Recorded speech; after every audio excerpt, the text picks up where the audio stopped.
So, some people are still arriving, and they'll still be coming during the course of the conversation. And also some people, unfortunately, are very busy with their jobs, and sometimes they have to work late and they can't get out of it. You know how it is in the civil service. So they would be very, sad to have missed this. So I'm recording it for them as well. But we have a couple of the icons on the line already. So I'm going to kick off the conversation. And what we're going to do is I'm going to introduce Professor Madonsela, although, she doesn't really need an introduction, but I'm just going to try anyway. And she's going to then share her thoughts with you guys on, how to, whisper to power, to use a phrase that she's coined, whisper to power when needed and when not to whisper to power, and how to manage upwards, essentially, which is something that a lot of you have to kind of juggle working in the public service, and it can be very hard, as we all know. And I think no one knows it better than Professor Madonsela. And then after that, she will engage in an open conversation. After she said what she's wanted to say, she will take questions from you guys and just engage in an open conversation like we did last time. Okay, and then when you do your questions, that's an opportunity for you guys to introduce yourself. So I'm going to just kick off first. Professor, before I introduce you, just to let you know that we've got a range of people on the call already with us. We've got people who are nurses, who work at hospitals, people who really who work in public education and libraries, and people who are really passionate about the communities they serve, and obviously have had a very difficult time with COVID-19. And they'll tell you a bit more about themselves when they introduce themselves. But to introduce you, I had the privilege of interacting with Professor Thuli Madonsela when I was editor at the Mail and Guardian, and also had the privilege of covering her tenure as a public protector. But of course, she has been active in our democracy for long before that. She was one of the drafters of South Africa's constitution. She also is obviously a practicing advocate, and she put the Public Protector's Office on the map during her tenure between 2009 and 2016. And if those dates aren't familiar, it's because they coincided right with our former President Jacob Zuma's tenure, which was, of course, when we saw the state of the peak of state capture happening in our country. And her office was one of the few bulwarks that stood up against that. And she came under enormous pressure. And Professor, I was actually there when you handed out the Nkandla report. And it was just a seminal moment in our democracy. So I think all of us are just so thankful for all you've done, and how people like you prevented us from going over the precipice in many ways. She's currently professor at Stellenbosch University, but she's still very active, writing very often, speaking out very often, and continuing to not always whisper to power. So her book about her tenure is called "No Longer Whispering to Power," and she continues to hold power to account. So over to you, Professor. What would you like to say to our civil servants today? Well, firstly, to say thank you for this privilege, Rashne, and congratulations on starting this very important initiative in South Africa. I always valued the media support I had as public protector. It didn't mean that I wouldn't be held accountable. It just meant being held accountable in a fair way.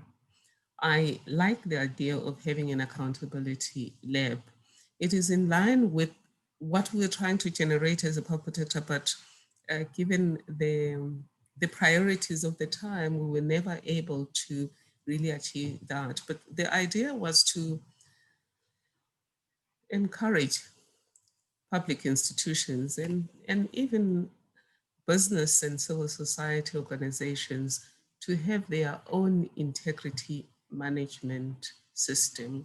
And auditors, they call it a self-assessment integrity tool, SAIT, self-assessment integrity tool, because it's better to keep yourself on track than it is to wait until somebody else tells you that you're out of line. In Oxford, in their anti-corruption quest, they emphasize building integrity as opposed to cleaning up when the system has already been messed up. And you can see now, just based on what is emerging at the State Capture Commission, that once the system is systematically poisoned, it's really difficult to drain the poison out. and it's more costly to human life, as many of you know that. And whilst I'm talking about the cost to human life, I want to congratulate all of you.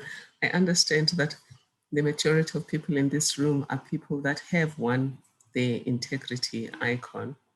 I thought I would speak to you just very briefly about really reinforcing your integrity even in difficult times, just based on what I have learned in my days as a public protector and on what I see people doing these days. And so I'm going to share this screen a little bit with you, if that's okay. I have a bit of a presentation that I was sharing with the... Yes, please go for it. We'd love to see your presentation. Have you asked to share?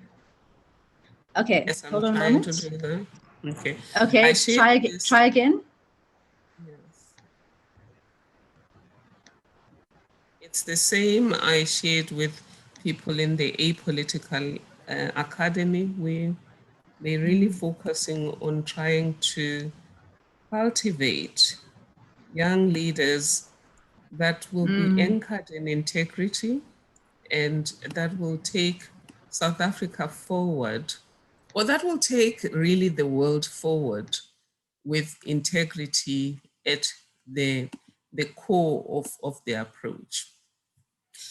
I know you are about an integrity idol and you're about fostering integrity and rewarding integrity, which I agree with you, because one of the things that go wrong in society is when people feel overwhelmed, that there's no use being a good person because everyone is rotten. And I think when people feel that their efforts are worth something, they do better. And I think that's where I think having an integrity icon is a great idea. Just firstly, we meet today when the trust in democracy is declining and the social currency that is trust as a social currency is declining. You will agree with me that although when you work in government, you have authority to govern or you have the power to govern, whether you're a civil servant, even a traffic officer, you have the power to govern. But when it comes to authority, you have the authority that comes from your office, but you also have what we call the social authority, almost the permission you get from people to govern, which is called legitimacy. And increasingly, there is no legitimacy to govern because people just feel we're being governed by scoundrels. Why should we respect them? You and me know that the majority of people in government are not scoundrels, they're not delinquents. The majority of people in government work very hard beyond the call of duty. I mean, if I think about the people I worked with in the Department of Justice for many years, they would never steal a cent from anyone. These are the people who wouldn't even steal time from government. They would arrive at 8 as required, and they would not leave their offices until the following morning at 6, if necessary, to finish the work. They would help a Gogo Dlamini in distress when that Gogo needs help, even if it's after hours. And you still see it today from people at Home Affairs. I mean, last year I had a whole lot of interactions with the Department of Home Affairs. They did amazingly. But then the few scoundrels that still cheat and are corrupt, they give an impression that the entire system is poisoned. So, well, what you have in the picture there was who moved my cheese, is that people just feel that things have been taken away from them. They were promised freedom, they got democracy, but even that democracy is not working because there's so much corruption and there's so much things. So there really is a dissonance between the dream, the African dream, the South African dream, and the reality. And a lot of it is being stolen by lack of trust and lack of delivery. Yet We have a constitution in South Africa that promises people social justice, human rights, and democracy.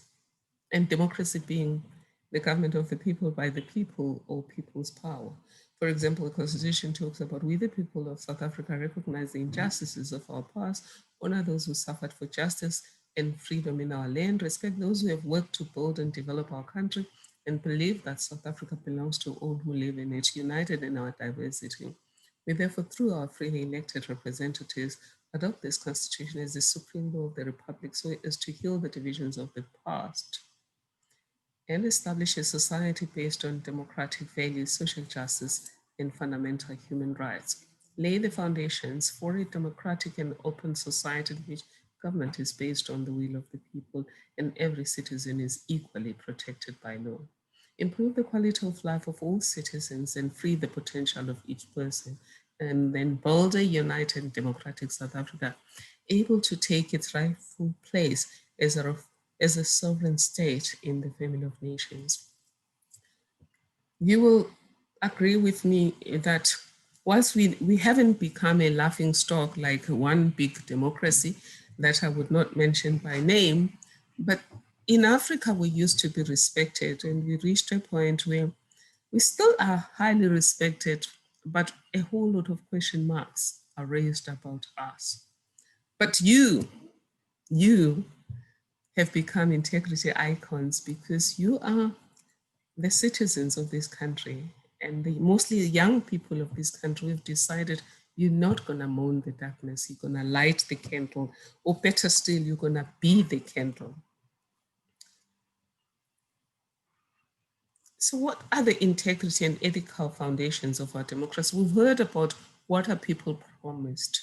They promised equal enjoyment of human rights, and these are and freedoms, and that there'll be social justice, which means everyone will enjoy these freedoms. And if you go to the case of the Constitutional Court of Minister of Finance versus Van Heerden, you will know that they've said you in government have a responsibility to make sure that you advance equality. It's not enough to just not discriminate. You have to close the gap in terms of Section 7.2 of the Constitution that says the state has a responsibility to protect and advance human rights. And obviously, where a certain group is excluded from a particular human right, it becomes the role of the state. But as I've said, lack of integrity, and I'll talk to you about what is lack of integrity. It's not always about theft and dishonesty. Well, there's always usually an element of dishonesty, but it's not always about theft. So what are the ethical foundations of our Constitution? Let's just start with the whole question of leadership. The leadership is the art of influencing and inspiring yourself and others to think and act in a particular way in order to achieve a desired outcome. So this is about leadership in public governance, which in my view, everyone has to lead from cleaner to president. Organizations that function effectively, that achieve their purposes, are organizations where everyone sees themselves as the CEO of their own job. And I listened recently to the guy who is in charge of SA Flair that has overtaken all airlines. And he mentioned that the foundations of that organization is integrity. And I know as Bob Protector that that's one thing that we put at the core of the work we do. Hence, we had something that was called the AIR principles: accountability, integrity, and responsiveness. And I do know that even though I've been taken on review and I disagree with the judges, which I have a right to do so, in that people are increasingly using the courts to reverse the gains for the ordinary Kokotlamin. But I've never really been accused of lacking in integrity. None of the cases that I did had something, because we made it our job that to oversee government, we had to try as much as we could to be exemplary on the principles, on the AIR principles, which was accountability, integrity, and responsiveness. So what is ethical leadership? It is the art of influencing and inspiring yourself and others to consistently think and act in a principled manner that fosters desired organizational or group outcomes. The importance here is consistent manner. And what is the relationship between ethics and integrity? The AIR principles, which I've just mentioned to you, are based on the understanding that true ethical conduct is based on integrity. In other words, you do the right thing because it is in congruence with your principles. I've heard people who say there's a difference between ethics and integrity. Ethics is what you find in your ethical code. I disagree, because you know some of the cases that I dealt with. For example, the IEC case was one of them. Several cases that I dealt with relating to conflict of interest. I think Department of Labor, Jimmy Manye case. You can find that your organizational threshold on ethics is too low. I mean, what is wrong is wrong. If I do my own principles in my organizations in terms of the code, and I place the threshold of right and wrong too low, I will meet my threshold, but I will still be wrong by universal standards, because there's just certain things that are universally wrong. For example, my ethical code could say that there's only conflict of interest if I am involved in appointing a person into a contract or a job when I have a financial interest in that person. What if my sister is tendering? I have no financial interest. Literally, if you look literally speaking, I have no financial interest in my sister's company. But there is an ethical issue there. There is a potential conflict of interest, and hence we made those findings. But where do you find the playbook on ethics? And what about the concept that ethics are relative? There's certain issues of integrity, guys, that are not relative. And being integrity icons, you'd agree with me. But there's just certain things like lying, cheating, and stealing. But also for me, integrity includes not cheating poor people. I remember one MEC saying that people have different thresholds for how we treat people. There's certain things that we would never do to a president. It doesn't matter what he has done, we would never treat him in a particular way. But at Gogo Dlamini, we think the threshold is fine. I mean, a good example is what happened to a Zimbabwe woman who went into a shop recently in, I think it's in the Bopo somewhere, close to the border, the Beira border, where she allegedly stole chicken worth 25 Rand at a Spar supermarket. And the people at the shop collect this woman and they burn her with methylated spirit. You think that's cruel, but you know why those people thought it was okay to do this. There's no way they would have done this if this woman was a moneyed person, if this woman was a particular race, class, etc. Or if they're very unlikely to have done it if she was a national and ticked all of these boxes that put you higher up in the human hierarchy. Well, it's an artificial human hierarchy, because in terms of the Constitution, we're equal. In terms of most religions, we're equal. But they did that because in the way we talk, we call some people makwerekwer. Once you start calling people names, you lower the threshold of permissible treatment for that person. And for me, that on its own is lacking in integrity, because ethical conduct is about doing the right thing by everyone. If, for example, bread, if you remember the bread scandal, if you say this bread is 1 kg, you can't sell 800 grams and pretend it's 1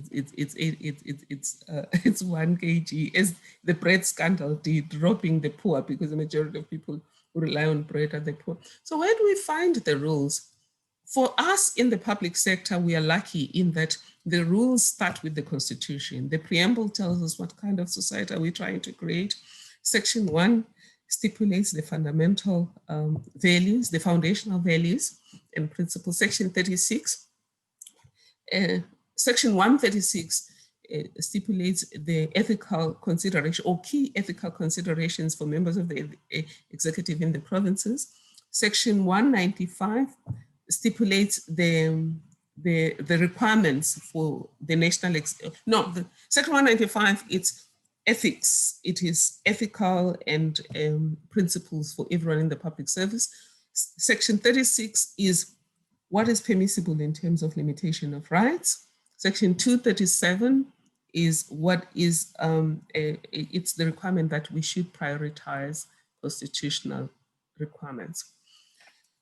Also, from an ethical playbook point of view, I asked that we look at the definition of good governance that has been given by the United Nations. Good governance requires us to be accountable, transparent, responsive, equitable and inclusive, effective and efficient, rule of law, adherence, participatory, and consensus-oriented. So these are, when we talk about ethical foundations, it's almost moral foundations, because these would not necessarily be always the law.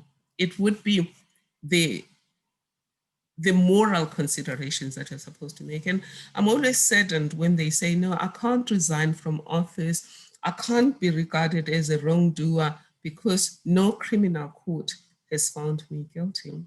Me and you know that we decided as a society to be an ethical society, hence Section 195 of the Constitution that applies to the entire public service, which says the public service should be governed by a high standard of ethical values, and Section 96 for members of the National Executive. So how do you, but just maybe before I end, how do you tackle ethical dilemmas? And I'm going to give you two examples of ethical dilemmas, but maybe let me not give you these ones because these were meant for public civil society. I give you two ethical dilemmas that I had in my own life. One was a case where I was accused of lying in court. It's called perjury, when you lie to a judge. And the people were accusing me. This was the time when there was so much fight back against what I was doing. I was investigating state capture, and these were friends of this and friend of that. And they said I lied in court. And what was the content of the lie? One would have thought it was a joke. If it was sent to the NPA, they would just throw away and say, you're wasting our time. But guess what? They appointed two senior people to investigate me. But in Cape Town, I said the powers of the power protector are binding, and in Pretoria, I said the powers of the power protector are not binding. That's not a factual statement. That's an opinion about the law. And ultimately, what I think of the law doesn't matter. Only the judge is empowered by our Constitution to be the ultimate guardian of the Constitution. And therefore, only a judge's view of what the law means matters. We can only express an opinion. But during this conversation, one of the lawyers I was working with said to me, you know, we can get out of this quickly. Why don't you just say you changed your mind? And the basis for him saying I should say I changed my mind was because if I told the truth, I would appear incompetent. And this was a time when there was a pushback about my the legitimacy. I spoke earlier about you have authority under the law, but you also have legitimacy. So, which my colleague here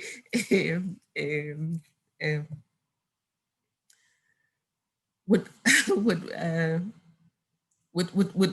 remember this.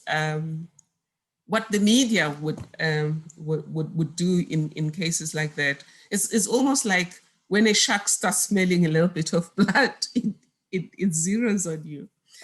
So I had to make this decision. Do I admit that sometimes I'm incompetent, or do I lie and just say I changed my mind, which is end of the story? I got better advice and I changed the story. If I lied, I would have always known that I lied, which would create an internal integrity challenge, because when you're not in integrity with yourself, you get internal conflict, which could lead to depression and all sorts of challenges. but also my staff would have known that from day one, I had to go pass through them when I said the powers of the Papoteka were binding, and they disagreed with me, and we worked it out until we agreed. So they would have known that, oh, so when she's in a tight corner, she lies. What are the implications? Is that they too should lie then if they're in trouble. And then the lawyers themselves who were in the room would know that, okay, when she's in trouble, she lies. So when next time I'm talking on a different subject, they would be asking themselves, is she telling the truth this time or is she lying? It's an ethical dilemma. Why is it an ethical dilemma? Is that to protect the institution and make it maintain the appearance of being a great institution, it would have helped to just say, I changed my mind. But you're not protecting the institution. It's what I call pay now or pay later. Pay now is first the embarrassment, and Virashni and her colleagues say, sometimes she does make mistakes. Is she, since she was incompetent in this one, is she, because the truth was the incompetence was that I didn't read the pleadings for the Pretoria matter. I was in a hurry. I was going overseas. The documents came to me when I was at the airport. I assumed that every member of my team knows what our stance is, just signed it. And then, in fact, when the papers came, I couldn't even believe that they went through me, but they showed me my signature. So I thought, I mean, if my signature is on them, I must have signed them. So I'm not trying to cast aspersions on my then team, but that's really the story. But perhaps I can tell you the one story here, the King Nene one, is that sometimes though, this lack of integrity is cultivated by the top leaders of an organization. If every time you make a small mistake, you are punished, if the organization wants results at all costs, you are going to make mistakes. I mean, the story of King Nene, which is now integrated in a children's book that I've written, Mello's Kingdom. Here, the king sends 3 young people to test them. It's a final test for them to replace him as a king. It's a sexist kingdom. He only has girls. They don't want the girls to succeed him. Of the 3 young persons, he gives them, all of them, some seeds, and they go away, I think, for 3 to 5 years, same period. And when they come back, they're supposed to bring fruits from the tree that has grown from these seeds. The first one comes with something, the second one comes with something, the last one comes empty-handed and says, nothing came out of it, he did his best. In most organizations, they would reward the ones that came with glorious fruits, even though this person bought the fruits. As we see now what's happening in the State Capture Commission, that they bought them wrongly, underhandedly. But a king that is clear about the sustainability of his kingdom wanted a person of integrity and gave the reins to the young person who came back with nothing because he told the truth. The others thought it was about as long as you deliver. So what, just in conclusion, what has helped me and in my journey and is helping me even now as I climb a new mountain as an academic, it's really about using an epic leadership code, which I stumbled on during my days as the pub protector, right in the middle of everything, right in the middle of being called a spy who walks on water, was you always have to, before you respond or before you take a decision, before you make a move, ask yourself, is this the right thing to do? Is this the right way to do it? It's never an answer to say everyone is doing it or to say, what about so and so, what we call whataboutism. Just do the right thing because it's your journey. You're answerable to you, you're answerable to your family, you're answerable to the future you. I mean, if you're like me, you have a blueprint for your life, you have determined what, if God assists you, what do you want to leave having done, to leave this world having done? And you ask yourself those questions, is this right? And it has to be in congruence with your own beliefs about right and wrong. Purpose-driven, will this achieve my personal purpose? What's your job in this organization? What's your purpose? What's the purpose of your title?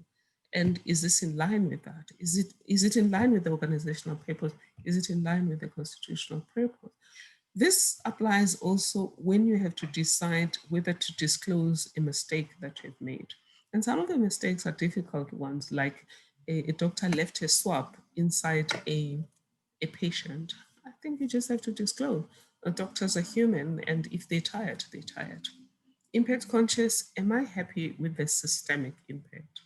Impact conscious, I gave you that example of my ethical dilemma, is that impact conscious, you've got to think about, if I lie, for example, am I telling my staff that it's okay to lie when we are in trouble? That's impact conscious. Often again, when it comes to staff about impact conscious, I had occasions where when I was still new, if I wanted to appoint, they would say, do you have somebody in mind, PP? Even now, when I came at the university, there's always been that. I was like, no, I don't know anybody in mind. Because again, if you do that, people are going to work in such a way that they end up with your person, because people just want to belong. They want to be in good terms with the people, the power to that be. They don't want to be kicked out of the inner circle. So you have to have a sense of your impact as a leader. And it doesn't matter at what level you are. You could just be a ground supervisor. You have power over the people you work with. You set the energy level of that, and then committed to say, will this serve all in a manner that fosters justice for all? So I've already given you some case studies. What is the futures? I'm so privileged to be in this room with you as integrity icons, because I honestly believe that you are the leaders we keep looking for. Thank you. And a massive thank you to you. Let's turn that off. There we go. So a massive, massive thank you to you for that thoughtful presentation.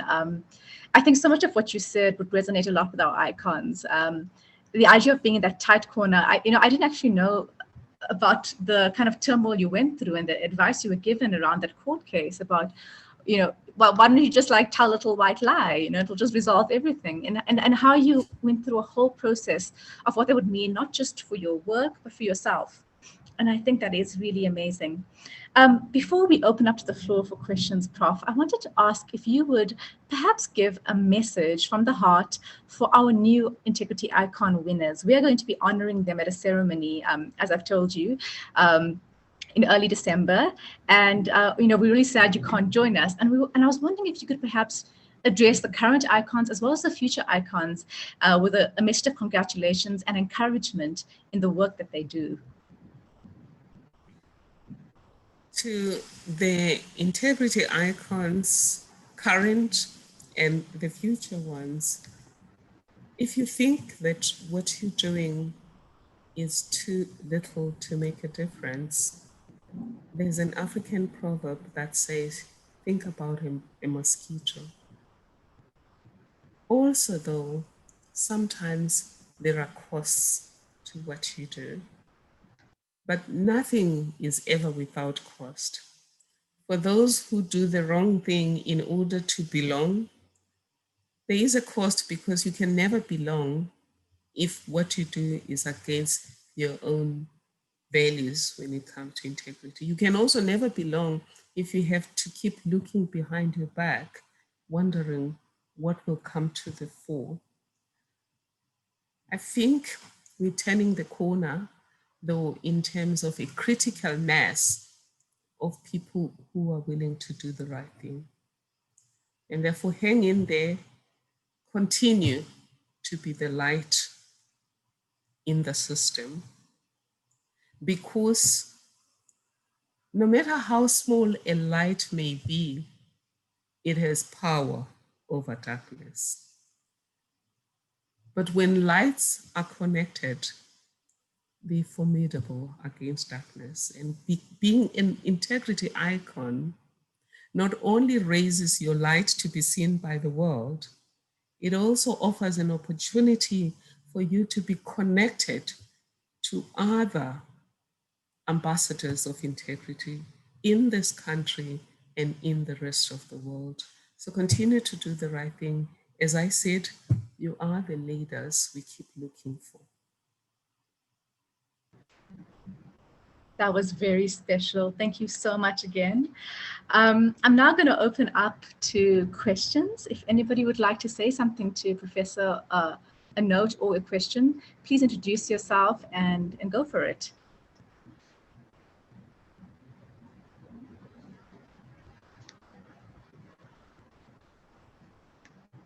Give everyone a chance to just unmute and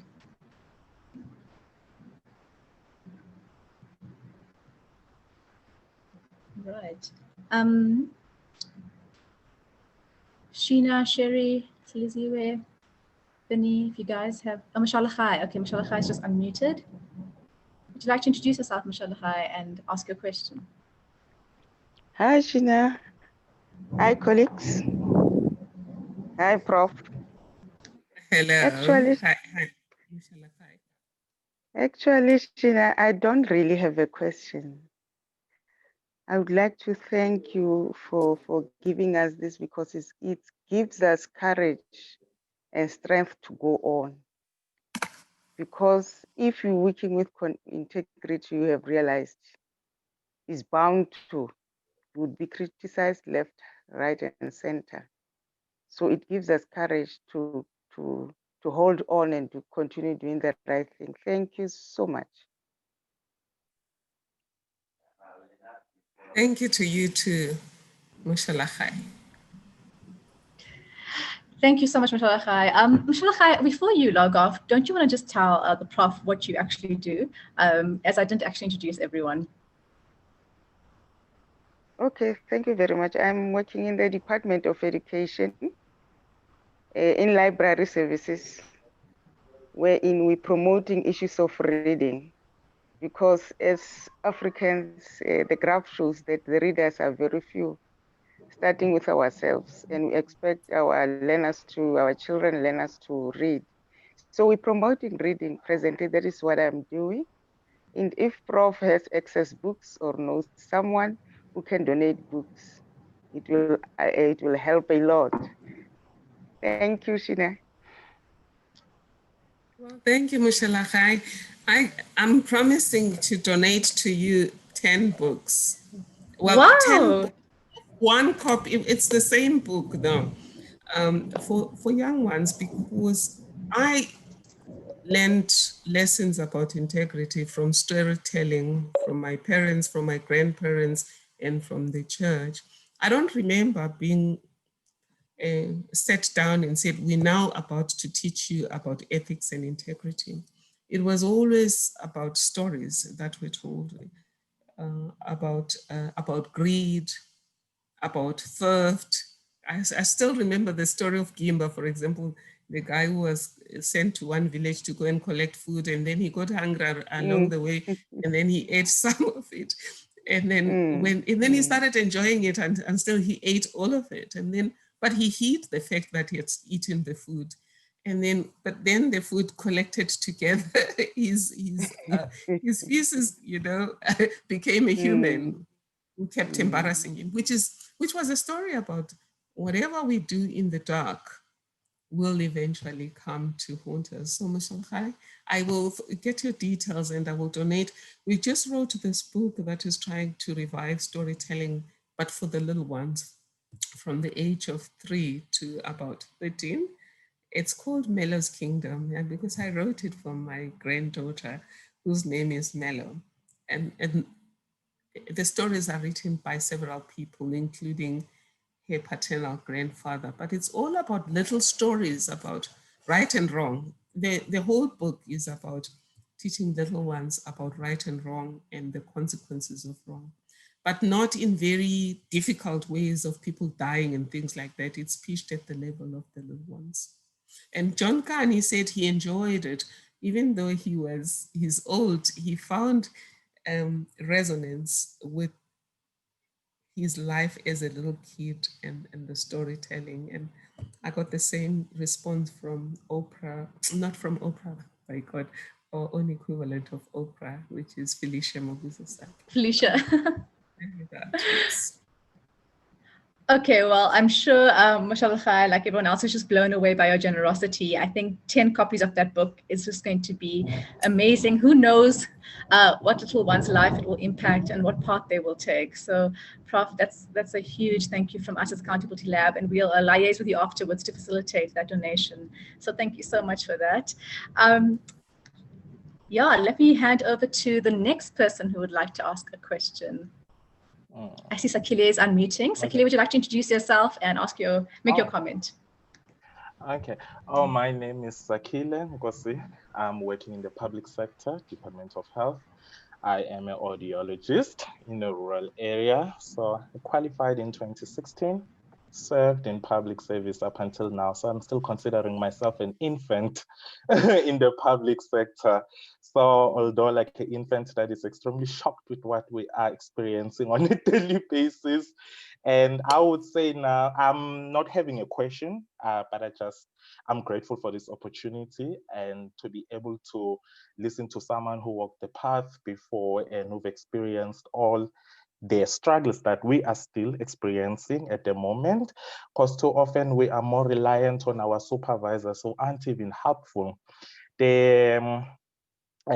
Integrity is hardly something that is spoken about in the public sector this day. It's written on paper. You are just told about it. It's just rushed that, okay, as a public servant, you need to behave this way and this way. That's all. You have to sign a register that you agree with what you read, but actually it's not something that is practiced continuously. So I am grateful that you were able to encourage us, and also with your tips on how to solve ethical dilemmas. It also helped a lot. So, yeah. Well, thank you, Sakile. And we thank you, though, as young people who still regard integrity as important. And I suspect if the public sector has not taught you about it, chances are you got it at home. And which is why we're hoping that as we raise the next generation, we will raise it with the right grounding, because we get our worldview at various stages from our home, parents and siblings, and all of the people that interact with our parents. Then it's the church, then it's the school, but it's also the games that our parents allow us to play. We buy PlayStation for kids. We have to be careful what kind of games are there. If there are games that allow little ones to lie, cheat, and steal, where success is everything, then those are the things that create the wrong values. But I have a sense that you, audiologist, I think it's a doctor. Am I right, Sakile? No, audiologist, it's a therapist. So basically, we are drawing our scope of practice from a lot of profession, from medicine to engineering to just many fields. But what we are doing, we are diagnosing hearing loss and rehabilitate people who are hard of hearing or hearing impaired. So that's what we're doing. We are mostly in a clinical setting. Wonderful. I think I had a sense of what it entails, but if I met you, I would assume you're a doctor. I think it's just a question of what label do they give to you, because the work that you guys do is the same as that of doctors. It's similar. And why I was confirming that is that in cases like that, there's often things that could go wrong. There's also cases where you can see somebody procuring things and recording that they got 1,000 things when they actually got 800, and somebody then pays them to their own pocket the rest, the amount for the rest. And it's often difficult to talk about that. I know one lady in KZN who lost her job as a whistleblower. It wasn't, of course, in a hospital setting, but she was in a situation where the department was a treasury department and was not supposed to be doing the things it was doing. And she firstly just asked them not to do that. And then she refused to pay for things. And then the next thing they said, we're going to tell the MEC. And within a short space of time, the MEC tells her, here's the letter. In the letter, it says, tell us why we shouldn't suspend you. What is the crime? You are too hierarchical and rude. Who's ever been fired for being rude and hierarchical? How many people have we met in our lives who are hierarchical and rude? But in any event, if it bothers you that somebody is hierarchical and rude, then you've got to mentor them. You've got to make sure they do. But in her case, she only arrived in August. By September, they had already noticed that she was hierarchical. But she was young. She had had a stellar career until then. And it was clear that it had nothing to do with her attitude. It had all to do with the fact that she stood in the way. And then somehow she eventually lost the job. And when the matter came to us, we got her reinstated. But, you know, it becomes very, very difficult. There was a high personal cost. I always say they'll pay now rather than pay later. If you pay later, it's delayed pain. And like all other delayed payments, it's more expensive. That's the most scary part, because you want to talk about the problems that you are experiencing in the workplace, either be that ethical, misconducts that are occurring in your workplace, but then you're thinking about, how protected are whistleblowers like out there. That's the most scary part. I mean, you fear of being victimized. I mean, I have also like a personal story where like I was scared of speaking out about many things, but actually that psychologically drained me and destroyed me. Exactly. Yes, and I'm also thinking now, okay, if then I speak out, what's going to happen to my job? And your family. Yes, will I be able to get another job after that? So that these are the problems that we are facing. And we always always when you're trying to sort of like give hints to your supervisors about misconducts that are happening in your department or in your workplace, and they will often tell you that, you know what, oh honey, this is government. That's how things are done. Oh, that's so sad. That's so sad. I think for me, what we do need in government, and I think Minister Mchunu is probably going to do something like that, is an open playbook on do's and don'ts, standardized ethics, as opposed to each department having its own little code. There has to be in America, there's a generic code. And also it is very clear about what should happen. So there shouldn't be a question about should people be suspended or should they not be suspended? Should they resign? Should they not resign? It should be in the code. But what we have said is really it's really the challenge, because it's a dilemma again, because your family depends on you. You, as you stand here, there's so many people who are tied to your income, and you think, do I want to risk this? But at the same time, it's worse though if you're even asked to participate in that wrongdoing, because then you are risking your family, because when you finally get found doing the wrong things, you may lose your job and never be employable ever.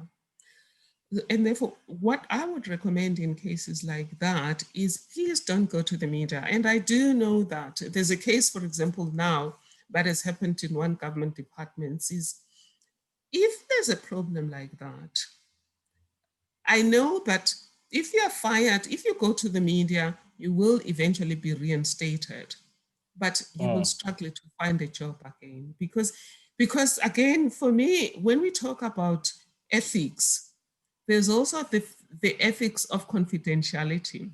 So the Protected Disclosures Act has created a confidentiality framework. Because when you go to the media, it's not clear. Are you giving this media to become a hero? Are you giving this information because the people are not acting? It's a different story. If I talk about Mike Chishonga, for example, one of the protected disclosures case, he had gone to everyone right up to the top, even to the ANC, and nothing was happening. So you've played the game according to the rules, and nobody is doing anything. If you go to the media, nobody can blame you.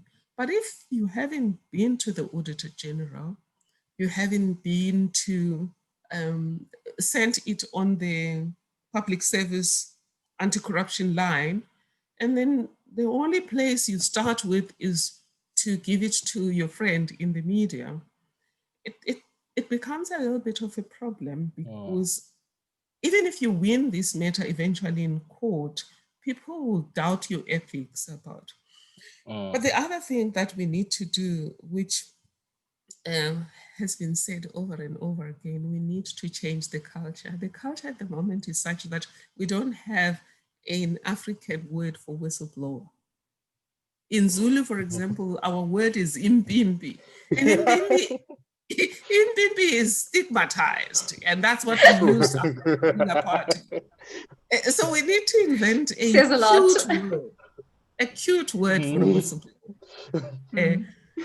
And then popularize it, and have heroes like you guys. I like this integrity icon thing, where we do stories, we have cartoons, so that in the same way that we glorify Superman, we glorify whistleblowers, because people, the neuroscientists say we think in terms of what is in our neural pathways. So our all neural pathways are filled with data that tells us be afraid of a whistleblower. So we need neural pathways that says a whistleblower is a good person, because look at the ones that whistleblow during state capture. None of them have been employed, even though everyone says, thank you, you did a great job. Okay, now Musilo eventually got employed, but like many whistleblowers that I dealt with and put them back at work, you get employed, but they keep you where you can't have access to anything that has to do with company secrets. So you're employed so that you get a check, but they don't trust you. So we have to teach people to trust whistleblowers. Yeah. Sure. Prof, what you just said is so useful. I just have to add that, because I think journalists should maybe be trained to say to people, have you gone through all the steps? Have you internally gone through all the steps? Because we get inundated. We can't cover all of the whistleblower, because often it's like a small departmental concern. I think that's such great advice. Yeah. But having said that, Virashni, maybe we should give a copy, a kit. I think there was an explanation kit. There was a kit that was explaining the Protected Disclosures Act that had been created by, I'm trying to remember, one of the NGOs created a kit that explained to people what is a protected disclosure. And I'm not saying going to the media is not protected. I'm just saying you're exposing yourself to more emotional hazards, but also you're exposing yourself to ethical questions about people, to say, is it for being a hero? Is it gossip? Is it heroiship? Or were you trying to solve the problem? If you were trying to solve the problem, why didn't you use the facilities that are created under the Protected Disclosures Act? But the act itself must be corrected. In America, the equivalent of the Protected Disclosures Act makes it, it's prohibited for you to have new disciplinary charges after the protected disclosure, because nobody gets, well, I mean, I only know one person, a member of a councillor in the DA, who was ever really charged with whistleblowing. That's the only case that came to me where you were charged with whistleblowing. But nobody else, in most instances, you're really charged with using too much toilet paper. Look at the case that I spoke about in KZN. Another lady in another province was charged with having lost a box of CVs for her own PA. 4 years earlier, when she was looking for her PA, she got multiple CVs. And then 4 years later, somebody says, oh, I want to dig into those to look for a PA2. Where is that box? I don't know where it is. But the truth was, she had been asked to inflate a contract to 10 million. The contract at the time with the consultant was 5 million. And her superior comes on a memo, people can be brazen, on a written memo, writes to her and say, please increase the price to 10 million. She writes back to the superior and says, I don't have enough work for 10 million. The memo comes back and says, find the work. So she refuses to find the work just for the sake of inflating the contract for 10 million. And then these charges come that say she now has lost a box of CVs for her own PA. Sure. Prof, I'm just aware of the time, and I know that you are a busy woman and that you have other things on your schedule to get to. But this has been such a lovely session. In fact, with what you said about a kit, I think as Accountability Lab, we would love to work with people like you and even you mentioned Apolitical Academy, who I have a lot of respect for, on creating a kit on what public servants can do when they're facing pressure, when they're facing unethical behavior within their own departments before doing the big thing like going to the media. What are the other steps they can follow? So if you'd like to pursue that discussion as Accountability Lab, I'm sure they would love to do that. Fantastic. I'll follow that up with you. Okay, great. And then I'm going to let you go, but maybe as a parting shot, you can just tell, advice to people watching about what to do when they feel that they are feeling very discouraged by unethical leadership in their department. What kept you going and what will keep them going when it feels like you're just surrounded by people who don't seem to care? Well, firstly, you always have to know that, as Martin Luther King said, the moral arc of the universe might be long, but it bends towards justice. And therefore, people who are doing wrong things will eventually be held accountable. It does take long, but just know, just as this, the night will always be replaced by day, the same thing happens in these institutions. Hang in there. Also know that despite the media reports that seem to suggest that the entire system is corrupt, the majority of people in government are like you. They're just doing the right thing. It's a few that are corrupt. And that was my experience, even as public protector, is that the majority of people are good people who are doing the right thing.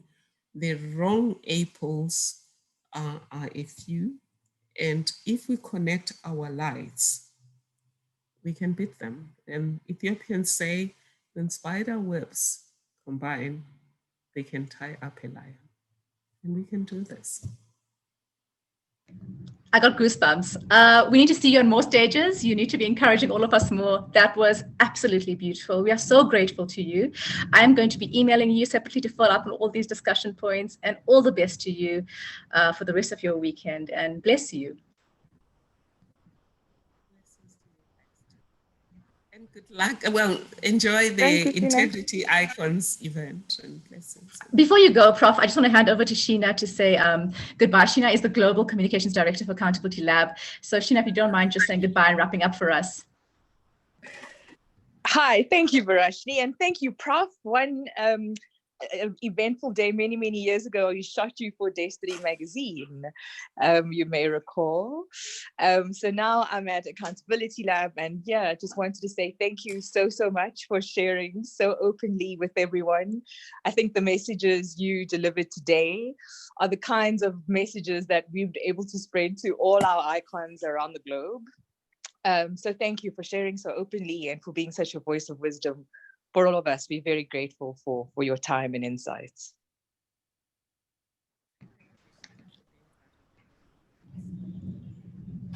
Great. And with that, I'm going to end the call. Thank you everyone for attending, and have a great weekend.